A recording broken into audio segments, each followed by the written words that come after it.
حضرت سلمہ رضی اللہ تعالی عنہ نبی اکرم صلی اللہ علیہ وسلم کی خدمت کیا کرتی تھی.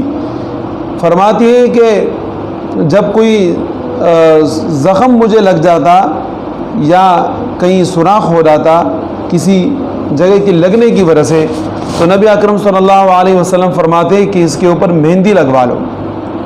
تو مہندی لگوانے سے بھی آپ مرض کا علاج کر سکتے ہیں. اب بات اس کے اوپر آتی ہے کہ آیا یہ مہندی صرف یہ عورت ہی لگائے یا مرد بھی لگا سکتے ہیں؟ تو علماء یہ فرماتے ہیں کہ دیکھیں, مرض کے لیے اور علاج کے لیے مرد حضرات بھی مہندی لگوا سکتے ہیں. البتہ مہندی لگوانے کا طریقہ مختلف ہے. طریقہ کیا ہے؟ مردوں کے لیے مختلف ہے.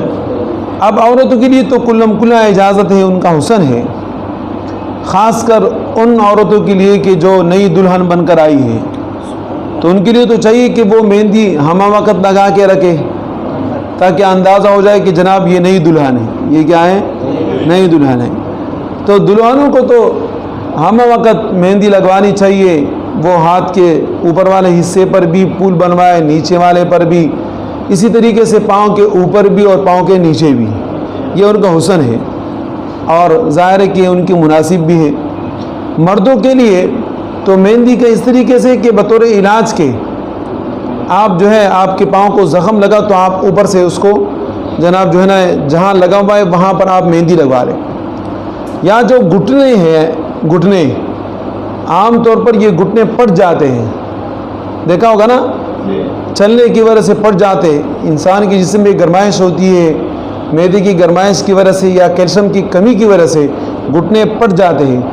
تو گھٹنوں کے اوپر مہندی لگوا کر آپ اس سے اپنا علاج کروا سکتے ہیں. لیکن یہ نہ ہو کہ مرد حضرات کیا ہے عورتوں کی مشابہ بن کر جناب اپنے ناخنوں کے اوپر کیا کریں, وہ مہندی لگوانا شروع کر دیں. جیسے کہ بہت سارے حضرات ہمارے اس دور میں بھی ہے کہ وہ ہوتے ہیں مرد, لیکن جناب وہ اپنے آپ کو مشابہ بناتے کس کے؟ عورتوں کی. یعنی تقریباً یہ سمجھے کہ آج ہر نوجوان کی خواہش یہ ہے کہ میں لڑکی بن جاؤں, اور ہر لڑکی کی خواہش یہ ہے کہ میں لڑکا بن جاؤں. عجیب سا ایک ماحول پیدا ہو چکا ہے اور تقریباً ہر آدمی اس مرض کے اندر مبتلا ہے. اور ہمارے یورپ نے ہمیں یہ قاعدہ اور یہ قانون بتا دیا کہ جناب مرد حضرات جس کے لیے حسن یہ ہے کہ اس کے یہ کیا کہتے ہیں پانچے, اس کے پانچے کیا ہو. اسلام نے یہ بتایا کہ مرد کا حسن یہ ہے کہ اس کے پانچے ٹخنوں سے اوپر ہو. اب آپ کو یورپ نے یہ بتایا کہ نہیں, مرد کیا کرے پانچے ٹخنوں سے نیچے کرے, یہ اس کا حسن ہے. بات سمجھ میں آ گئی؟ اب اس یورپ کے طریقے پر ہم چل رہے ہیں. اب یہ کہ اسلام نے ہمیں بتایا کہ مرد کا پردہ کہاں سے کہاں تک ہے. بات سمجھ میں آ گئی؟ یورپ آپ کو بتا رہے کہ نہیں جناب جو ہے نا وہ مرد پینٹ شرٹ پہنے اور جناب اس کے اوپر کوٹ بھی پہنے اور جناب وہ شرٹ کے وہ پینٹ کے نیچے چڈی بھی پہنے اور جناب سر کے اوپر ٹوپی بھی رکھے اور جناب جو ہے وہ داڑھی بھی کٹوائے, مجھے بھی کٹوائے. یہ اس کا حسن ہے. بات سمجھ میں آ گئی؟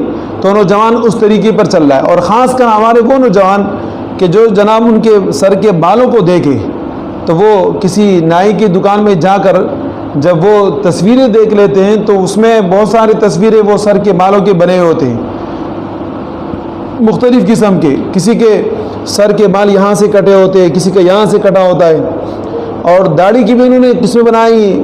کوئی یہاں سے داڑھی چھوڑ دیتا ہے, یہاں چھوڑ دیتا ہے, باقی کاٹ لیتا ہے.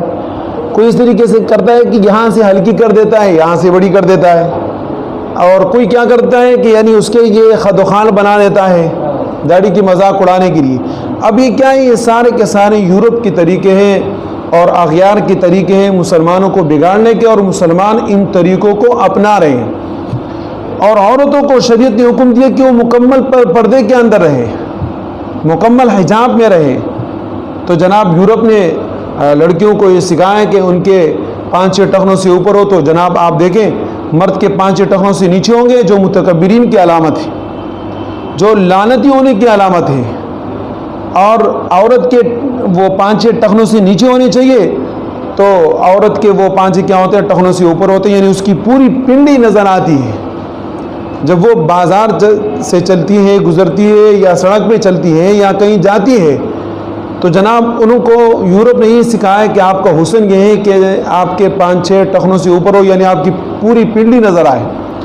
آپ کا قمیص اس طریقے سے ہو کہ بالکل چھوٹا سا ہو، ناف کے برابر آپ کا قمیص ہو، باقی جناب جو ہے وہ آپ کے پورا جسم کیا ہے، لوگ اس کو دیکھ کے اور وہ نظر آ رہے ہیں۔ تو آج ہماری عورتیں وہ یہ کوشش کرتی ہے کہ ہم لڑکے بن جائیں، اور لڑکے کوشش کرتے ہیں کہ ہم کیا بن جائیں؟ لڑکیاں بن جائیں۔ بات سمجھ میں آ گئی؟ یہ وہی والی حدیث ہے نبی علیہ السلام کی کہ من تشبہ بقوم فہو منہم، جو آدمی جس قوم کے ساتھ جس نوعیت کی مشابہت رکھتا ہے، اللہ پاک اس کے ساتھ اس کو کیا کر دیتے ہیں؟ بنا دیتے ہیں۔ بات سمجھ میں آ گئی؟ اب یہ بھی آپ نے دیکھا ہوگا، خاص کر جیسے کہ ایک بہت بڑے اللہ والے گزرے ہیں، ان کے 2 بیٹے تھے۔ ایک بیٹے کے چہرے کے اوپر داڑھی تھی اور دوسرے بیٹے کے چہرے کے اوپر داڑھی نہیں تھی۔ تو خود تو اللہ والے تھے، بہت بڑے عالم دین تھے، اللہ نے ان سے بہت ہی زیادہ کام لیا۔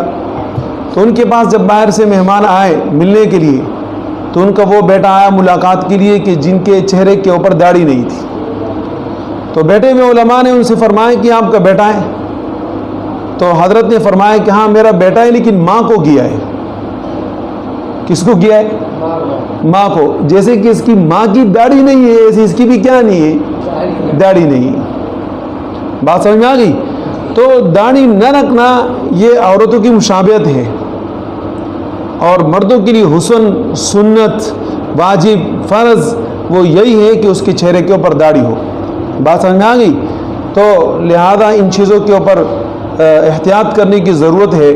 آپ بقدر ضرورت مہندی لگوائیں، لیکن ضرورت سے زیادہ اپنے آپ کو حسین اور خوبصورت یا عورتوں کے مشابہ بنانے کے لیے مہندی نہ لگوائیں۔ بات سمجھ میں آ گئی؟